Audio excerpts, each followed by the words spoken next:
Young,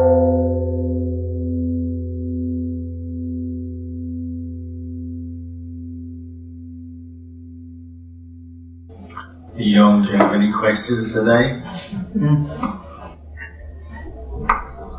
was just adding the question you were asked the other day about the Buddha receiving help during his practice. There might be occasions where the Devas assist, like they call the 4 signs that the Buddha, or the Bodhisattva before he's a Buddha, when he left, or when he was still in the palace, and he's just starting to think about leaving the palace to practice.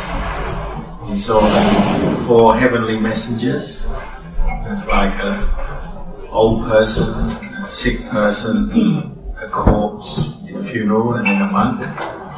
And, these were things that he normally wouldn't see living in the palace. His father knew that he had a spiritual side to him and didn't want him to go that way. He wanted him to become the next king. So he was always trying to prevent him seeing these things and seeing the suffering of life and think about practicing Dhamma to get beyond these things.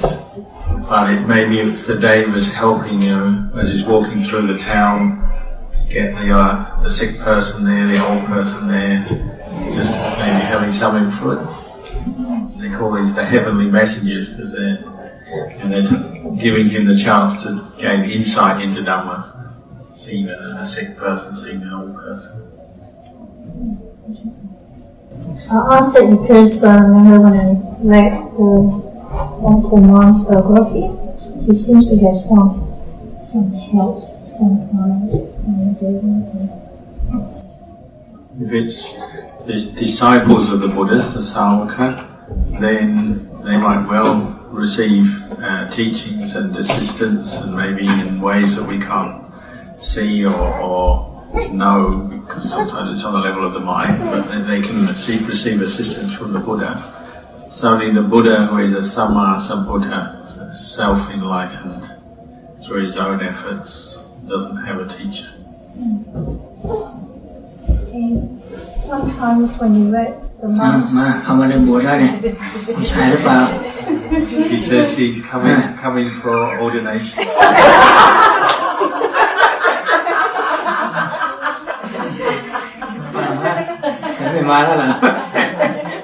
bring him up, you give a gift. Is it a boy? Good.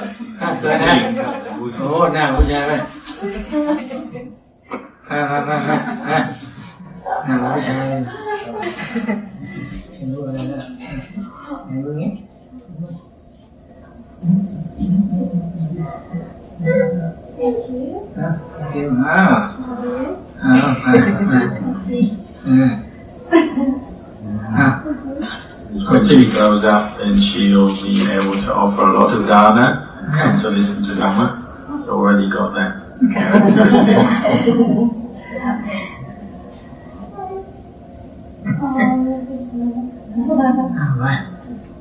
There's a question, how is it some people are able to recollect or remember past lives?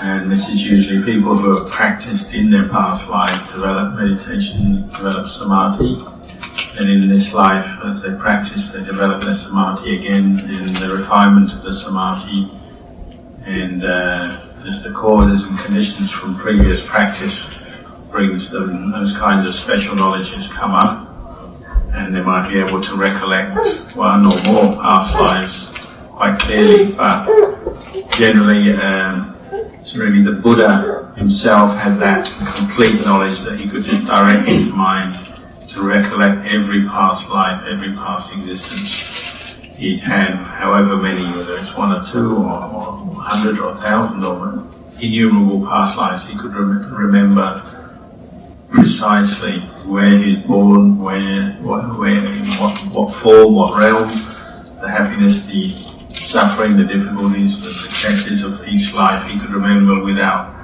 any error in his mind and without any lack of clarity. He could be completely clear, whereas other practitioners maybe they have some skill in this but probably not on the same level as the Buddha. There's a question about how our old karma might be affecting us in this current life. So Swami's asking, maybe the fact that she's come to live in Healesville, does that mean maybe she's had some connection there, lived there in the past, or come to support this monastery, attend this monastery? Maybe this monastery was here in the past and now people are practicing again and this monastery is building up again. Is it possible? Ajahn answered, well, yes, these things are possible. You can see how things can be created and established in the world and rise up. A monastery, say, can be built up in the world. People practice there over maybe many generations, and maybe it disappears. That monastery sort of becomes disused or abandoned and disappears. Then a whole different era, then people can come back to that same spot maybe and start building a monastery there again. You can see it's quite possible. Generally, wherever we attach to with our mind, say if it's a place like a house or an area or a country even, you attach strongly to that place, then it becomes what we call bhava. It's like a place of becoming, which is this quality that will bring you back to be reborn there. Perhaps if one hasn't let go of that attachment, then it will be setting up the causes for rebirth, maybe in that same place again in a future life, because one has an attachment, an affiliation, a liking for that place. And we can see that in our own lives, maybe, that we feel particularly fond of a certain place, where you can see, well, if that's the case and that attachment becomes very strong, well, maybe it will bring you back in a future life to that same place, meet the same sort of people in that area as possible. I said you have to always remember that the current life is a product of the past. The past karma has led up to where we are right now, what we've done before, our past actions.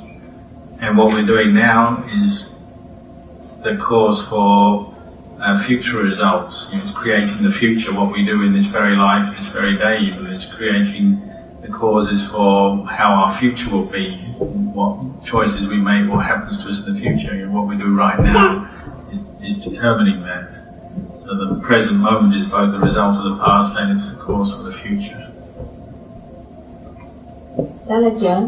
So if one is not practicing the Buddha's teaching, the life will be just like the other. Yesterday the man was saying it's all predetermined. There's always choice. In the present moment you can choose to make good karma, bad karma, and you can be skillful or unskillful in your behavior in the present moment. That's where karma is being created, how you lead your life in the present moment, even though the past is giving its results, but how you act right now, there are many options, aren't there? You can choose to do many things. I'm saying that if somebody doesn't know that they had a choice, so they just live their life, and I'm just accepting whatever it is, does it mean that the future is predetermined? If somebody's really just kind of drifting along, not really thinking very much about life at all, you would say, well, their mind is being conditioned by ignorance, misunderstanding of truth, delusions, and ignorance, as we know from the Buddhist teachings, always results in the arising of craving, attachment, on to suffering.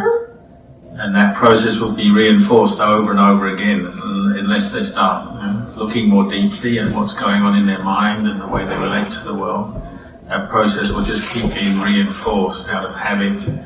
If they're not looking into it, then it becomes stronger and stronger and stronger. The habits that they have will become more ingrained.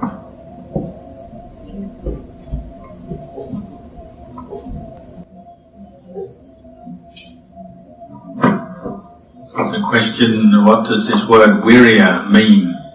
Virya means literally effort, persistent effort, putting persistent effort into what you do, putting energy into what you do, and it's very close to this word vayama, virya, vayama, more or less the same thing. And this vayama is the word effort. We have samma vayama, right effort. So the Buddha described right effort as the effort to bring up wholesome mind states, skillful mind states. consciously to do that.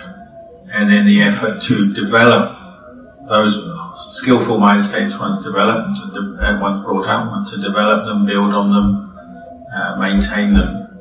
And then also the effort to prevent unwholesome mind states, unskillful mind states from arising, to restrain oneself, to prevent them from arising. And in the case where they've already arisen, it's the effort to abandon them, give them up.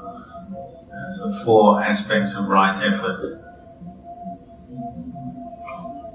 So Ajahn, in a normal Eightfold Path, if you have one, let's say you had the right effort, does it mean the other 7 also is there? The important factor to talk about the Eightfold Path is the first one, samadhi, the right view. If you've developed right view, then all the other aspects of the path start to emerge out of that. Right livelihood, right action, right effort, right mindfulness. It's the part that makes all of the others right. So it's samma, right or correct. So if you have a correct view, you develop that through hearing the teachings, contemplating the teachings, your view of things is correct, then everything stemming from that will become correct. So your actions, your speech, the way you use your mind to develop the qualities of the path, it will all be correct, so the whole path will come from right view. Mm-hmm. So with the right view, there are different levels, isn't it? It just depends on one's strength of one's mind, the strength of one's parami. That's the beginning point of the path. And the more effort one puts into bringing up right view, correcting one's view, bringing up right view, well, the rest of the path will come from that. Depending how well one maintains one's right view, how strong it is, well, that will depend how far one goes with the path factors, how well one develops them, you could say. So with this right view, does it come at one point at a time, or it just has to be continuous? You could compare the practice a little bit to a kind of contest. So samadhi arises and it leads on to the other factors of the path coming together and one's developing them. But then there'll be periods where one's energy wanes, one's effort wanes, one's mindfulness wanes, one's wisdom wanes, and you might find the kilesas, the opposite of right view, wrong view, comes back into the mind. And so there might be a struggle to start re-establishing right view, contemplating Dhamma and developing wisdom, to gradually bring up the path factors, make them strong again, and the kilesas become weak and fade. And that sort of process of becoming strong, becoming weak, and strong again, well, that might go on for a long time until eventually it becomes sustained in the mind, and it can't be weakened by anything. All the path factors become sustained, become strong, and the mind is able to develop more. The kilesas can't affect it then. But what's the right view? It seems to be so many things. Sometimes it's emptiness, sometimes it's a Four Noble Truths. So what actually that right view referring to? Yeah, you're correct. It has many aspects to it. The heart of the right view is wisdom, panya. But wisdom, it's can manifest in many ways in different situations, different aspects of the practice. So, the right view in the way the Buddha taught it, or right view leads on to right thought, samma sankappa, right speech, action, livelihood, and so on.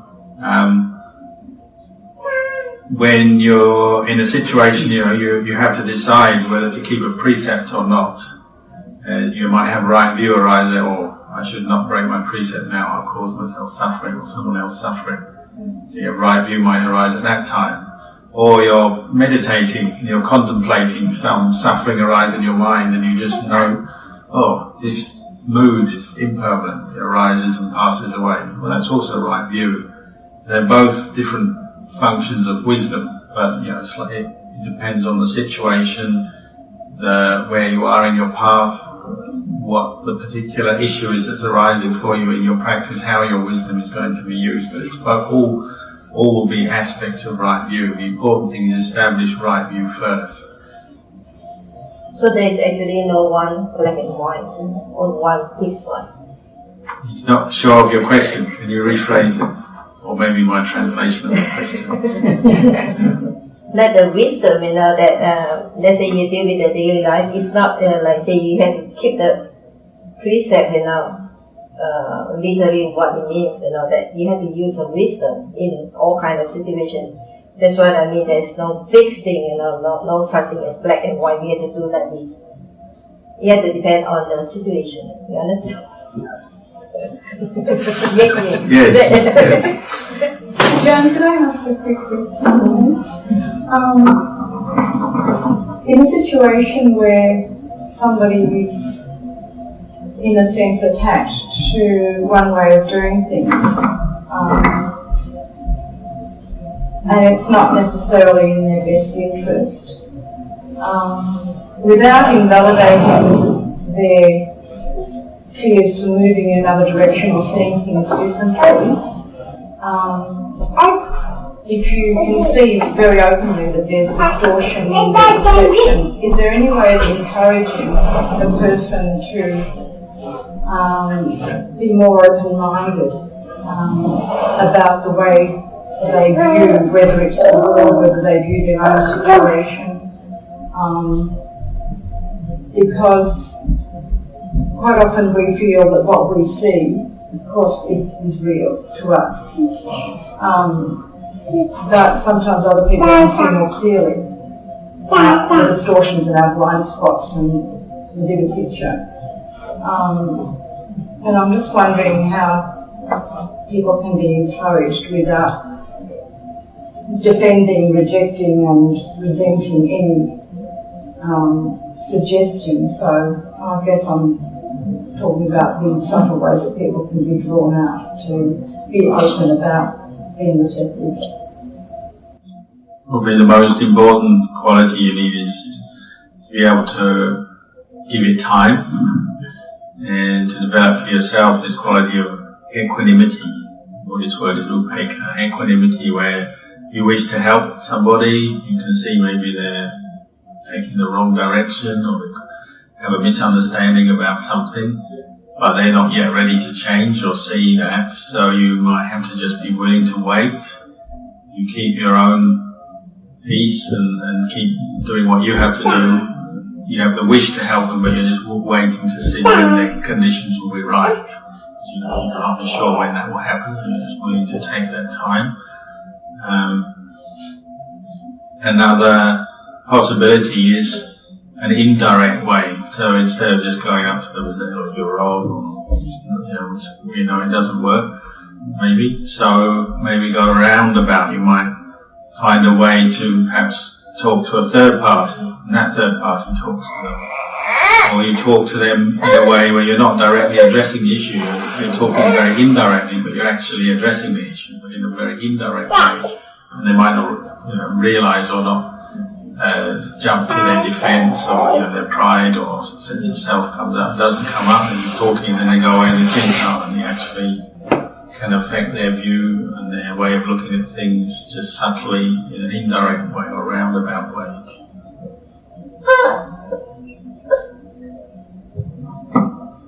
The question was if we see or are aware of a monk, for instance, doing something wrong, behaving incorrectly, inappropriately, and so we become critical in our mind. Is that wrong?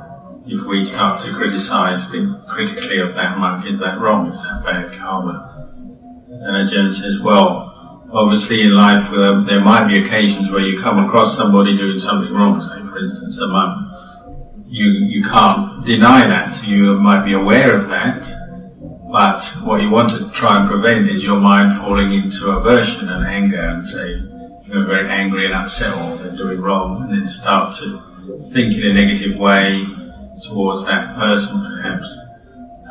That would be bad karma, unskillful karma. What would be better is to just be aware of this person is behaving wrongly, incorrectly, but then go to this quality of equanimity again, where one is not letting oneself fall into anger, one is just accepting this person has done wrong, I know that. That's all you really need to do, just to be aware of it. A step further might be actually to contemplate, well, this person is making bad karma. They're creating the causes for their suffering, their own suffering. And that will, rather than giving rise to anger in your mind, give rise to compassion. Or they're going to be suffering for this, it's not good for them, not good for other people, they're making negative karma here. So rather than feeling angry with them or critical, we just feel a sense of compassion, sadness, and just realise that they're going to be suffering for this.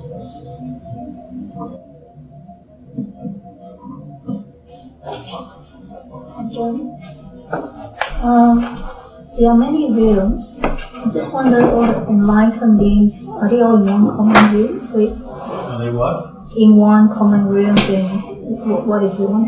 Nirvana. Yeah, the enlightened beings. Nibbana is boundless. There's no limit to the number of beings who can attain Nibbana and enter Nibbana, as it were. It's boundless.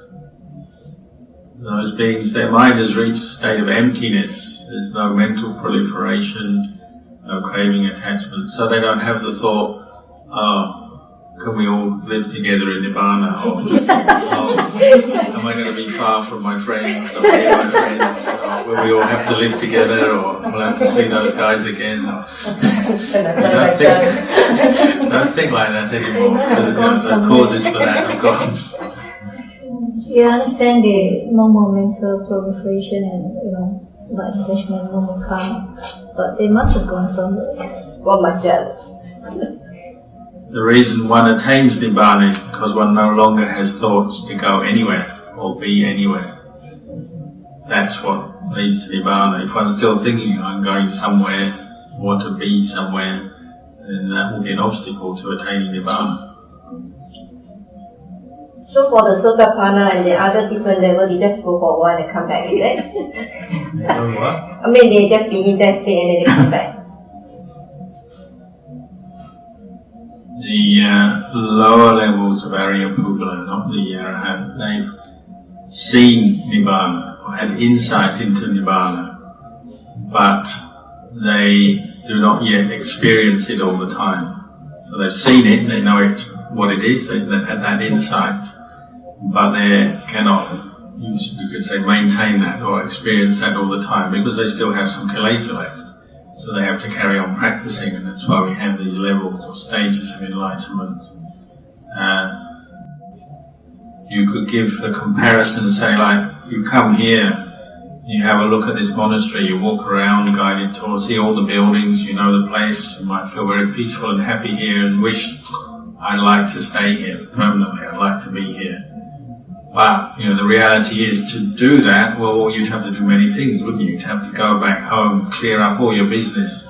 You'd have to do a lot of dana, you'd have to keep the precepts, train yourself, practice out, let go of all your affairs and business until to the point where you're actually possible for you to come and live here. He made the joke, he said, for a lady you'd have to help build the ladies' accommodation and the toilets and all these other facilities because we haven't even built them yet. Anyway, you'd have to do all these things, that wouldn't just happen just like that. You'd have to go through a whole process and then you'd be ready to come and live here. So those Sotapanna is like that. They've seen Nibbana, they've had that insight, so they know it's certain, it's true, they understand it, but they cannot yet attain it fully because they've got to practice, they've still got kilesas to let go of. But the Buddha said, because they've had that certain vision of Nibbana, and there's no doubt in their mind anymore, that cuts off a lot of our kilesas that would lead to further rebirth, attachment and rebirth. So the Sotapanna, we'll expect a maximum of 7 more lifetimes born as a human being. Even if they're lazy, distracted, very busy with many things, that's a certainty that with maximum 7 more lifetimes then they will attain Nibbana completely. But if they were to really be very diligent and put forth more effort and practice diligently, maybe only 3 lifetimes, the Buddha said, or maybe even only 1 lifetime. It just depends on the strength of their paramis, their different qualities.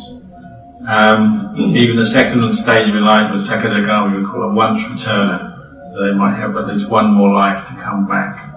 Anagami is non-returner, meaning if they die from this human birth, they might not have attained Nibbana completely yet. An Anagami, they'll be reborn in the Brahmaloka and attain Nibbana there. So with the Sotapanna, it says there's only one lifetime. Does it mean that during that lifetime he experienced different level until Arahant? You say you got one more lifetime. For one who has only one more life. Yeah. You can go through all the stages in just one life. Or you still have to go through the different stages. Well, Sakadagami, Anagami, Arahant would all have, that would all be taking place in one life. Development of their insight in one life. I thought Venerable Ananda was having the Sotapanna, and then the last day then he got the Arahant.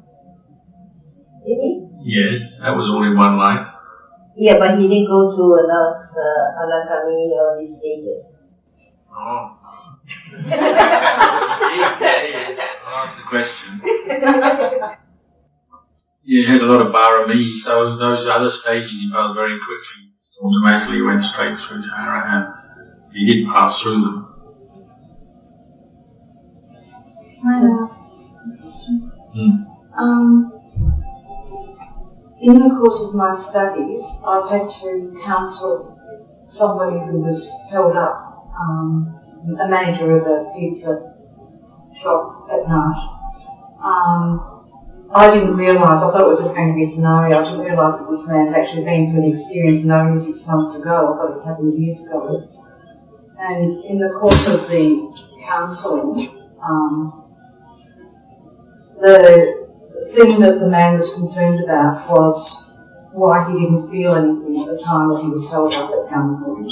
He was alone in that circumstance.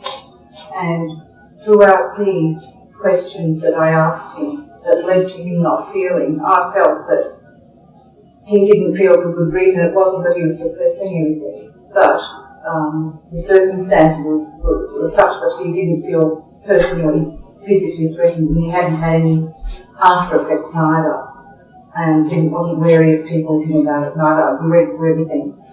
The reason he was there was because I was trying to work out, and I guess this is a question, whether or not, in this case, we were addressing what is the norm and the expectation of somebody who's been through that situation, what they should be feeling, which is what he was saying to me. I've been told I should be feeling such and such. And after that is when we explored everything and teased everything out. But he's coming back because he feels there should be something there. I was just wondering whether there are any thoughts on this person and any suggestions or ideas in terms of his mental state. He seemed perfectly balanced and very well connected with everything that had happened to him. And I think he's very much at peace with what's happened to him and the reasons why he wasn't traumatised by it. I was just wondering, in, say, a setting where you've got somebody coming to you in that situation, what your thoughts might be, how you might deal with that. Of course, everybody's different, so most people externally, like we say, oh, somebody's been through an experience like that, they should be traumatized, fearful, experiencing shock or whatever. That's just externally, and we sort of give everyone that label, or they should be traumatized. But internally, people's own level of mind, their sort of spiritual development, the level of their wisdom and insight and understanding of things is different. So one person might go through that experience and become very panicky or paranoid after that, have that trauma for a long time. Another person, they might go through that experience and they have enough mindfulness just to see it, an experience that arose at that time, that situation arose. They dealt with it, that was the end of it, and they're able to drop it. They've got enough mindfulness awareness, they've got enough understanding and wisdom, they can just see it was just one thing that happened and it finished, and they can drop it and move on and don't carry much trauma with them. Another person goes through it and the mind is very shaken, and they don't have enough mindfulness yet or enough wisdom to let go of it, so they keep reliving it, feeling flashbacks and all the other things. And this just depends on the level of the mind of each person, and that's an internal thing. So you look at two people, they might actually have an internal experience which is quite different. And that helps a lot because I really believe this man is at peace with what happened. He understands how and why it happened, and he's wise and is very connected, and he doesn't see it as something, he said himself, it's something that happened, and yes, it could happen again, but it doesn't mean it's going to happen every day. So it seemed to me he had a very extremely healthy approach to it, really through any markings, any change in behaviour, had any friends come into them, any changes in no. I just felt that he saw it for exactly what it was. Question: if we have the habit of talking to ourselves, talking Dhamma to ourselves, is that okay, or is it? If some people say if you talk to yourself, you're crazy.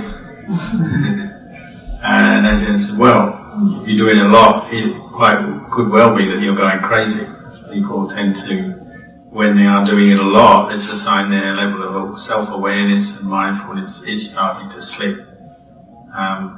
So it does happen sometimes with people who practice Dhamma. Sometimes their thoughts seem to change into the Dhamma, seeing the truth, and they start talking, whether anyone's listening or not, and just sort of start to rant.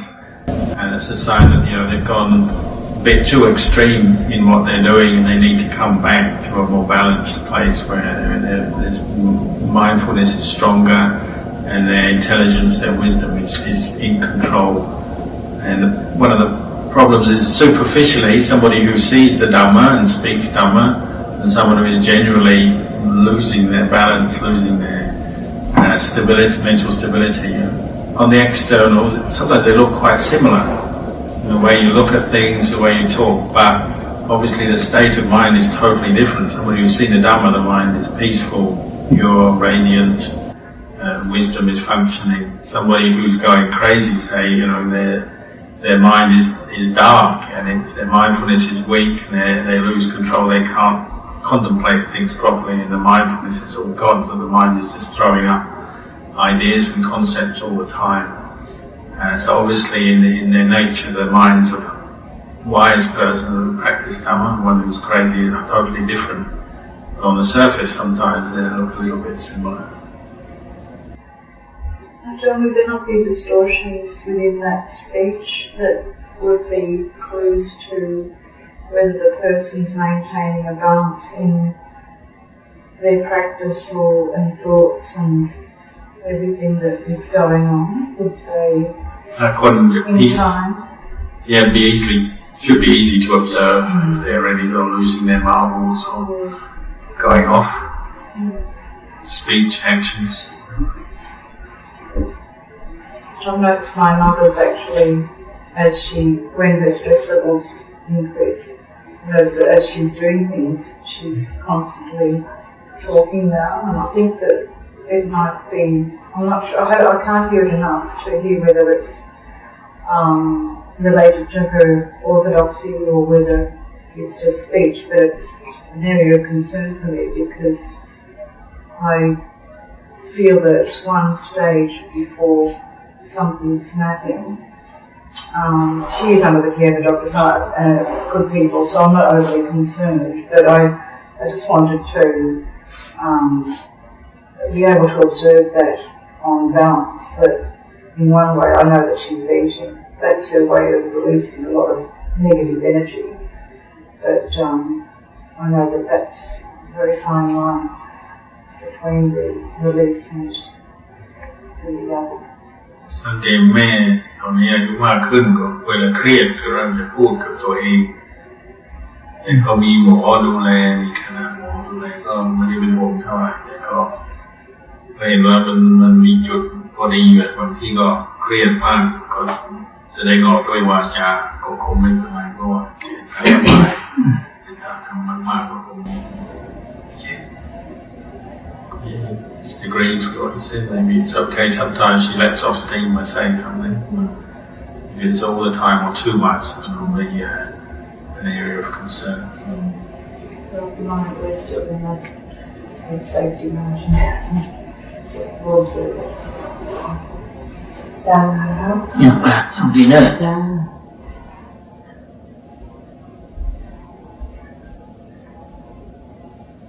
Then I wish to know Amitabha Buddha in Western Korea, is it pleasing? Sorry to ask you. It's true. One of his students was meditating and they have a lot of faith in Amitabha Buddha, and rather than thinking of Shakyamuni Buddha, thinking of Amitabha Buddha during their meditation, and that night they went to sleep. As they fell asleep, had this experience of the mind leaving the body, and they were escorted by a Devata angel to this heavenly realm. They said it's the Pure Land, and the Deva showed them around the Pure Land, all the beautiful things there, the gardens, and everyone living there is living on a lotus, like in the pictures, a nice blooming lotus sitting in the middle. Size of the lotus depending on how much merit they've made, each person, some bigger, some smaller, some brighter, some dimmer. And they reached one lotus and the Deva said, "This is your lotus." But it's still not open yet, it's closed. Said if you were to go in there, they said, "Oh, my lotus, I want to go in." They said, if you go in there, you'll die, you won't be able to go back. And you'll wake up as your human life would be over. It's not the time yet. So, okay. So went back, woke up. But before leaving, the Deva said, when you die, or the Deva said, when that lotus does open in the heaven realm, completely open up, that design or your human life will have come to an end, and that will be where you're next appear. Well, the reason why I asked because my mom felt this, and she doesn't understand the Dhamma, but she believes in Amitabha Buddha, so I encourage her to recite. Especially now she's very ill. So those times.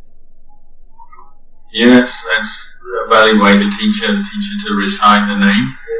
It's a way of calming the mind, giving her mindfulness, better awareness, let go of all the worries. Jenny had her hand up first. Sorry. So what, they go into the lotus and meditate there? So what do they do in the lotus? It's the Devatas are beings that have spontaneous birth. So from the previous existence, when the citta, the consciousness leaves, say a human being dies, it's spontaneous birth in the Deva realm. If it's a person who's made Bharami, made merit, practiced with faith in the Bodhisattva and made Bharami, Bodhisattva path, then they will have a lotus appear instantly when they're born in that realm. Another person might be born in heaven realm but might not have a lotus. They're a Deva. They haven't made Bharami with the Bodhisattva. And once they're there, they're just enjoying the fruits of their good karma. So they have, it's a realm of happiness, and they enjoy and receive the fruits of the good karma they made in previous lives. So they have a lot of happiness. They can still they have their faith. They can still practice Dhamma in that realm as well.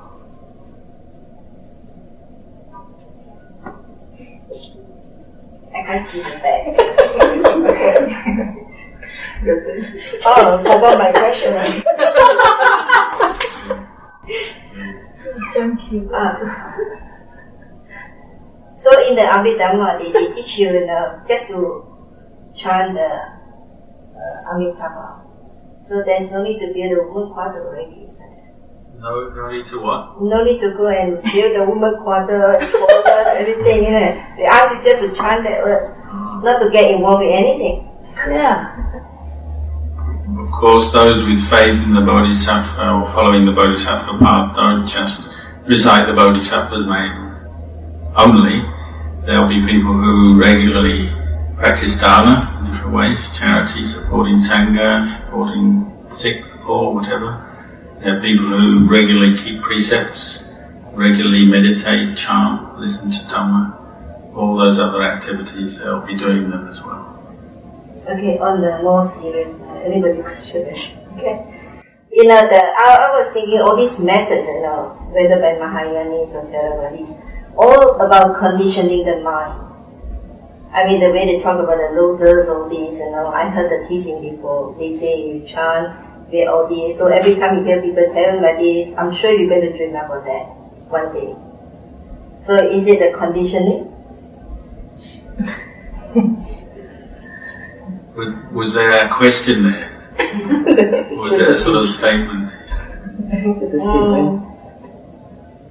A question and a statement. Yes, I can see that. A question and a statement. If you're to take maybe say Western culture or Western scientific culture, we like to prove things. We like to investigate something and prove it, so then we can believe it. Oh, I prove this is true, I believe in this is correct. So in the case say it's just conditioning, somebody hears all these teachings and has a dream like that. The proof might be in, well, what happens to the mind at that time when they have that dream, those kind of experiences, or they have a vision in a meditation, or what happens if somebody has a dream or a vision like that and they just feel ordinary. It's just a vision, it's just a picture arising, could be a storybook or a TV show or anything, it's just arising, passing away, and that's it. It doesn't lead on to anything else. Well, that's one thing. But if that person, they have that kind of vision or a dream like that, and it leads on to happiness arising, the mind feels very peaceful, happy, joyous, radiant, all kinds of wholesome qualities arise. Kindness, compassion, energy to practice, mindfulness, wisdom even. If all these qualities start to follow on from that because of the wholesome state of mind, it leads to that person practicing more in their daily life. They have faith arise, so they go off and do more dharma, keep the precepts more carefully, meditate more, chant more, listen to the Dhamma more. That would be the result. You could say, well, that proves at least something, that vision or that dream is something beneficial for them. And in some cases, say some people have those sort of visions. As they carry on practicing, they might have a second vision or a second dream, and they can see the size of their lotus is actually increasing. It's getting bigger, brighter. And they can relate that back to all this good that they're doing. It seems to be reflected in that kind of an image arising. And the state of mind reflects that. They're becoming more happier in themselves, more peaceful, maybe a little wiser. Many good things are arising. So it's a reflection of that. So in that sense, they're proving to themselves, this is good. You might say, well, they just believe in that, or they're just conditioning, but you're also seeing what's happening in their actions, their speech, the way, their state of mind. There is proof that, oh, this is something good.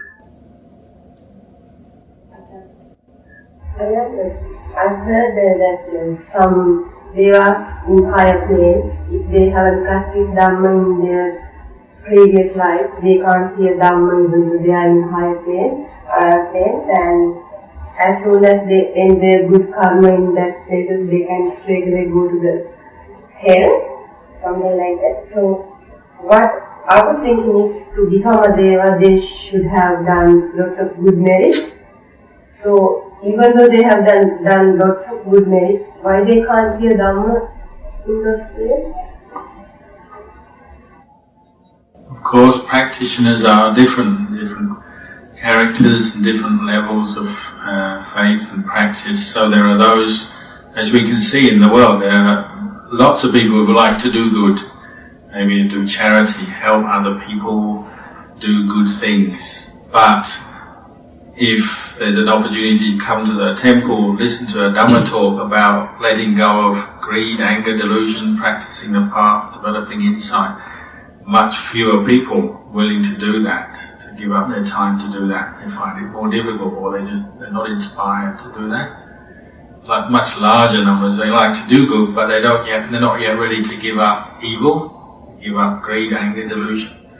So some people, maybe when they die, they've made some merit, they've done good, charity, and helped people, all kinds of things. So they might get a heavenly rebirth. But and there might be a large number of those beings as well, but they still have many unwholesome, unskillful qualities in their hearts, unaddressed. They're still there, so when they die from that realm, or maybe those unwholesome qualities give their result, maybe get a birth in a lower realm. That's just the way it is with people. Most people prefer to do good, but are not yet really ready to start giving up their attachments, and they're more sort of selfish or unskillful behaviour. The ones ready to do that, smaller in number, they're the ones who'll come and listen to Dhamma, practice Dhamma, put the effort in, and then when they die, well, they might continue that on in that heavenly existence, continue it on. When they die from that existence, they might get another good birth as a human being. Then even though when the time of Buddha was born, it says in some heavens the preached by Buddha, they can't hear in those ones. Why is that? Why they only, because it's a good place, heaven is a good place. Sometimes even not the people, what's called Antarbhava, they also can hear Dhamma. So why the people, someone in a good place can't hear Dhamma and Antarbhava can hear Dhamma? Yes, that's true. Like in the time of the Buddha, there's those Brahma gods in Brahma realms who practice meditation, and during them as a human being, maybe before that birth, they meditate, they're learning to develop samadhi where they're just cutting off all their other sense contact, eyes, ears particularly, so they've just learned to focus on a meditation object and ignore everything else. So they're reborn as a Brahma god. They may have great sense of peace and bliss from their samadhi, but they're not open to hearing anything, so the Buddha can't teach them. For some of the devas, or many of the devas in the deva realms, they still have wrong view. They are there because they want the pleasure of being in those realms. The people who've done some good, but they're also very indulgent in the delight in the pleasure, the happiness of those realms. Not interested in Dhamma. They're too happy and too indulgent to want to come and listen to Dhamma, so they just ignore the Buddha as well. Ajahn, are there only Buddhists in their realms? Like Muslims? Did the Catholics get there first? It's not mandatory you have to be a Buddhist to be reborn in heaven. It's anyone who does good with body, speech and mind, in different ways through their life. That's the predominant quality of their mind, skillful thoughts, skillful intentions. They can be reborn in heaven, and they could be Buddhists, they could be other religions, or people who don't have a particular religion but just do good, help other people, all kinds of good things. They can be reborn in heaven.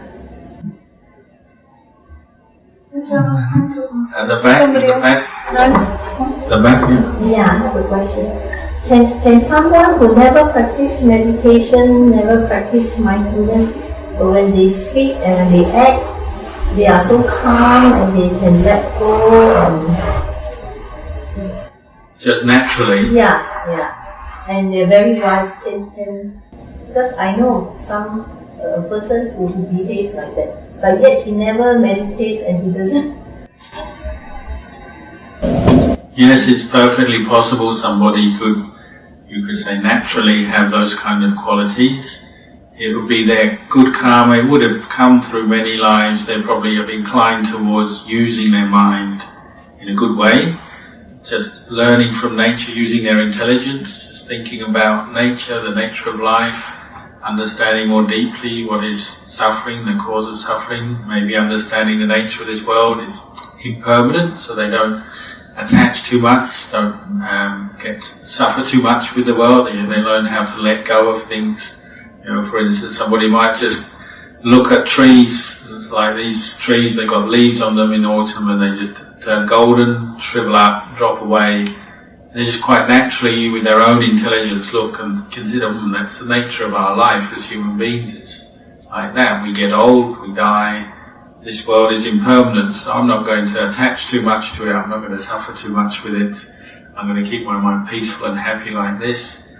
Somebody can work that out just through their own character, and maybe over many lifetimes they've been doing that and had some good conditions in different lifetimes, which means it's just their good karma and their character has been developed in that way. But they might, in this life, not go to any religious place or have any particular teacher.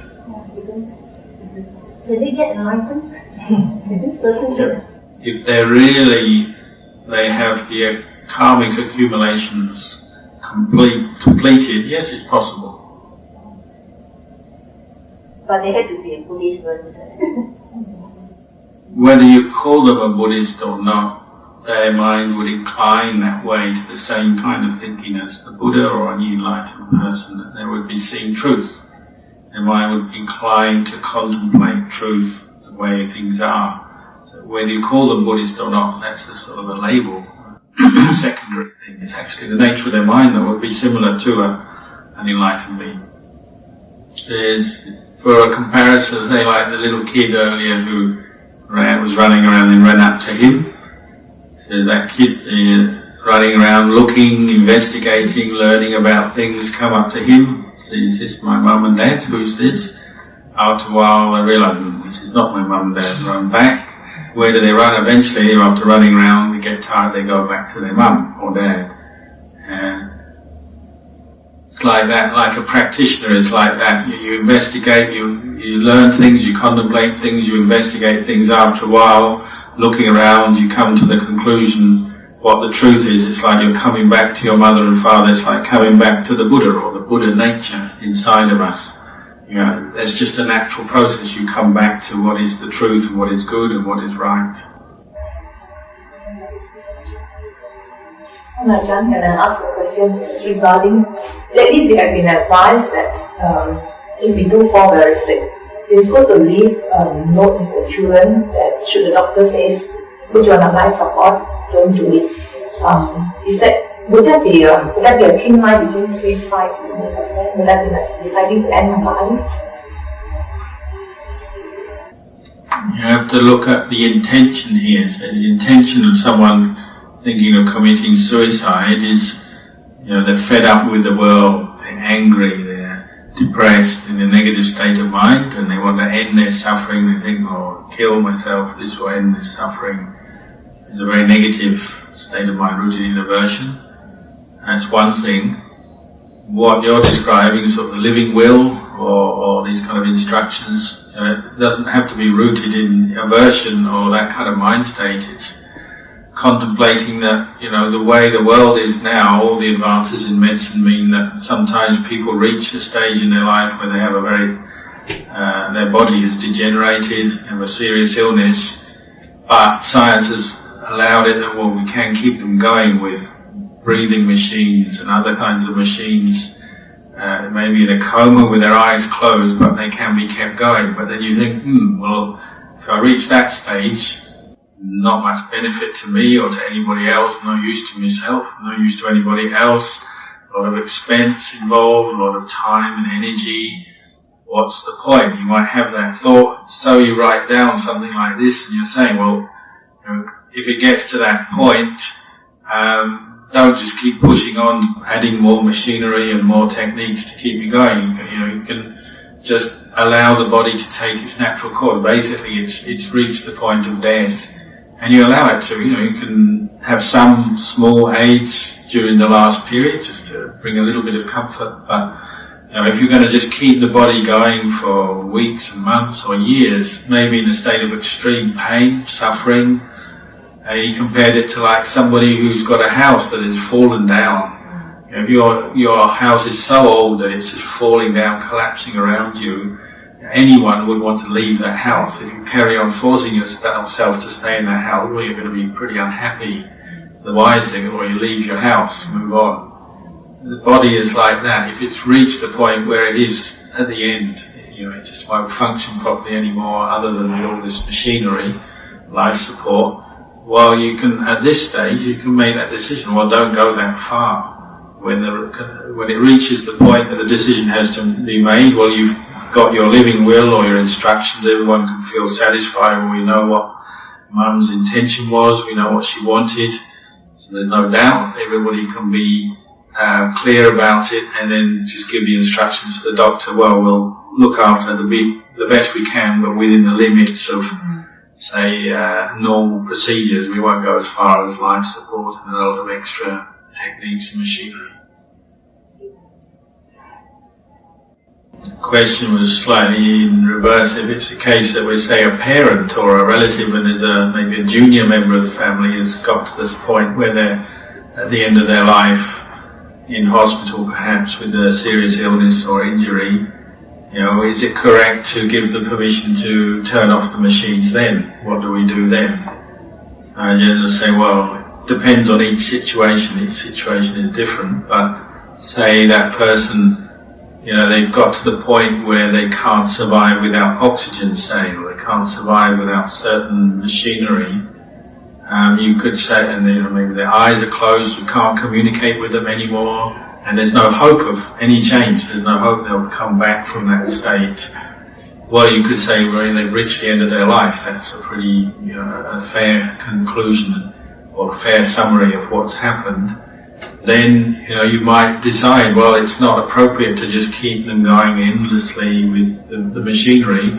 And at this stage, if we don't put them on oxygen, they're not going to survive, they won't be able to breathe properly. Well, to not put them on oxygen is not killing them and not giving the order to kill somebody. It's simply accepting, they're dying now, and we'll just let it take its course. And it's a fine point, and you can't generalize too much because every situation is different. But you can do that. You can get to that point where, we won't proceed anymore with any techniques. And, you're allowing them to die because they've reached the end of their life, the body's not functioning anymore, but it's not killing them. So just withdrawing artificial supplement, if you like, to what the body's not able to provide. Is that a reasonable way? Yeah, you can say that. Just letting nature take its course. Ajahn, one more question. This is regarding organ pledging. From the Theravada concept, the birth is needed, but the Tibetans and all that believe that there is that's an intermediary state. Bardo period. Bardo period. So I have not pledged my organ yet because I'm still not sure. But we do organ pledge campaign every year. What is your viewpoint on that? Because I'm pretty confused on that. He thinks maybe the original Mahayana Buddhist teachings don't say anything about this. And it's actually a more recent thing now that organ donation and taking from corpses organs is it's a more modern thing that we're doing now. It's only now that this issue has come up, people are saying, well, you shouldn't move the corpse or take organs out too quickly because it will affect them. The actual original Mahayana teachings, you think, well, it doesn't really say anything about it. It doesn't forbid it. It doesn't say you can't do it. What you can be certain about is the thought to donate an organ even after your death, to donate your body to science or to the doctors to take your organs out quickly to help those who might be able to use them. That thought, that intention is wholesome. It's based in compassion and kindness, a wish to help others. And generally, wholesome intentions bring wholesome results, bring us happiness. So it could even be the cause for a good rebirth. One dies thinking, I want to give my body to others through organ donation. As one's dying, one's thinking that it could be a cause for a good rebirth, just that very thought. Perhaps the one doubt people have is very, very occasionally, rarely, you do hear of people who have died but then seem to come back to life again. Very occasionally there's those sort of experiences. So then, people are saying, well, if I put down to donate my organs, I've got no chance. What's the meaning? I wake up without a kidney. Yeah, absolutely no chance. So perhaps that puts doubt in people's minds. We had a case in Malaysia recently. The guy, it was supposed to be a medical condition called lupus. That he was pronounced dead, the family made arrangements for the funeral, and then he woke up. And then he died again. How long was he It was dead? like 2 hours. 2 hours, then he woke up. 2 hours, he woke up. And then maybe he lived another a few days, maybe 10 days, and then he died. There are some experiences around death in this sort of area that you could say are miraculous. They're really a matter of people's merit, good karma. Sometimes it's difficult to describe exactly what's happened, and sometimes it's somebody dies, comes back again. It's partly that, it's their own merit or good karma that they haven't reached the time to die, or they have this second opportunity. Another example, slightly differently from his monastery or from people who come to his monastery, there's an old lady who was paralyzed in bed for 10 years. And in the later part of those 10 years, he gave them the Dhamma talk of Ajahn Chah called Our Real Hope. You might have read it. And they played this to her. She wouldn't speak, she just lying motionless in bed. Over and over again every day, they were playing it to her. And after a while, she had this experience, she later said. She saw Ajahn Chah walking into the room with hundreds of monks, great radiant light, and she felt filled with joy and happy. So much joy and all this energy flowing in again, she actually sat up in bed. After sitting up in bed, not long after that, she started talking again. After 10 years, this hadn't happened. She got up, she was able to make food. She just had a thought, I want to make food to support the monks. And she was able to cook, only for 10 days, 9 days. And she died. When she died with a smile on her face. And these are a matter of karma and wholesome karma, and particularly merit people make. They can have different effects at that stage.